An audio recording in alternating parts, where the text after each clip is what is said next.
હવામાન વિભાગ દ્વારા તારીખ 30 જુલાઈથી 1 ઓગસ્ટ એમ 3 દિવસ દરમિયાન સુરત સહિત રાજ્યના વિવિધ જિલ્લાઓમાં ભારેથી ભારે વરસાદ અને તીવ્ર પવન ફૂંકાવાની આગાહી કરવામાં આવી છે। ત્યારે સુરત જિલ્લામાં ભારે વરસાદની આગાહીને પગલે જિલ્લા વહીવટી તંત્ર સ્થિતિનો સામનો કરવા સજ્જ અને સતર્ક છે।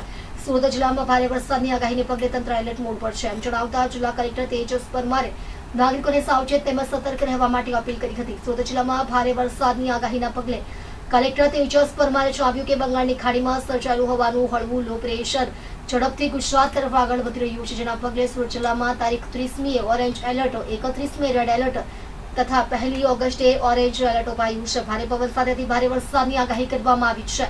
આ અંગે જિલ્લા કલેક્ટર તેજસ પરમારે વધુમાં જણાવ્યું હતું કે જિલ્લા વહીવટી તંત્ર સંભવિત વરસાદી સ્થિતિનો સામનો કરવા માટે સંપૂર્ણ સજ્જ અને સતર્ક છે। તંત્ર દ્વારા તમામ જરૂરી તૈયારીઓ કરી લેવામાં આવી છે। જિલ્લા વિકાસ અધિકારી દ્વારા તમામ તાલુકા વિકાસ અધિકારીઓ તેમજ પ્રાંત અધિકારીઓ મામલતદારોને પણ એલર્ટ કરી દેવામાં આવ્યા છે। જિલ્લામાં જ્યાં પાણી ભરાવાની શક્યતા હોય તેવા નીચાણવાળા વિસ્તારોમાંથી નાગરિકોનું સ્થળાંતર કરવા સૂચનાઓ આપવામાં આવી છે।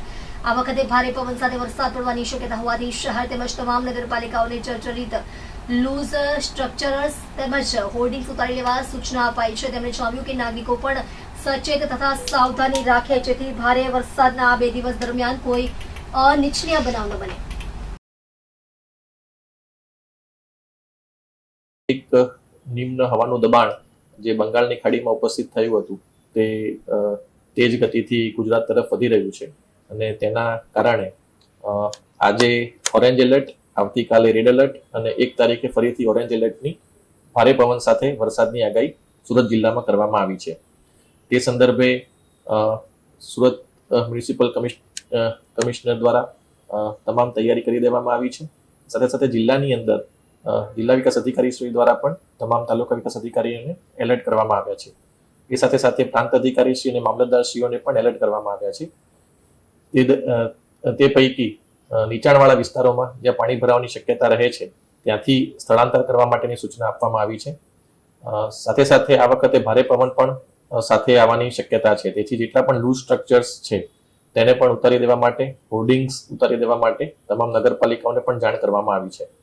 મારી ખાસ એક વિનંતી પશુપાલકોને છે કે આપના પશુઓને આપ બાંધીને રાખો છો, તેથી જ્યારે વધારે વરસાદ આવે અને પાણી ભરાય તો તેવા સમયે તેને તણાવવાની શક્યતા રહે છે। તેથી જ્યારે વધારે વરસાદ આવે અને પાણી ભરાવાની શક્યતા જણાય તો પશુઓને ખુલ્લામાં રાખો, તેમને તાર સાથે કે કોઈ પોલ સાથે બાંધો નહીં, જેથી તે પોતાની રીતે જે સુરક્ષિત જગ્યા છે તે શોધી શકે।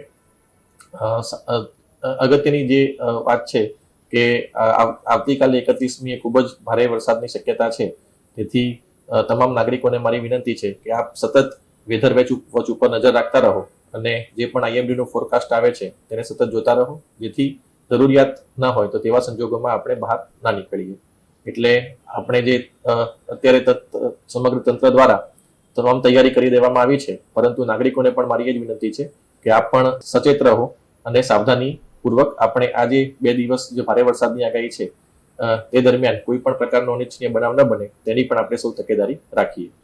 અત્યારે હાલ આપણે કોઈ જાહેરાત સ્કૂલ અને કોલેજ અથવા એના માટે નથી કરતા, પરંતુ આજે સાંજે જે પ્રમાણે પ્રેડિક્શન ફરીથી આવશે અને જે ફોરકાસ્ટ આવશે તે પ્રમાણે આપણે નિર્ણય કરવામાં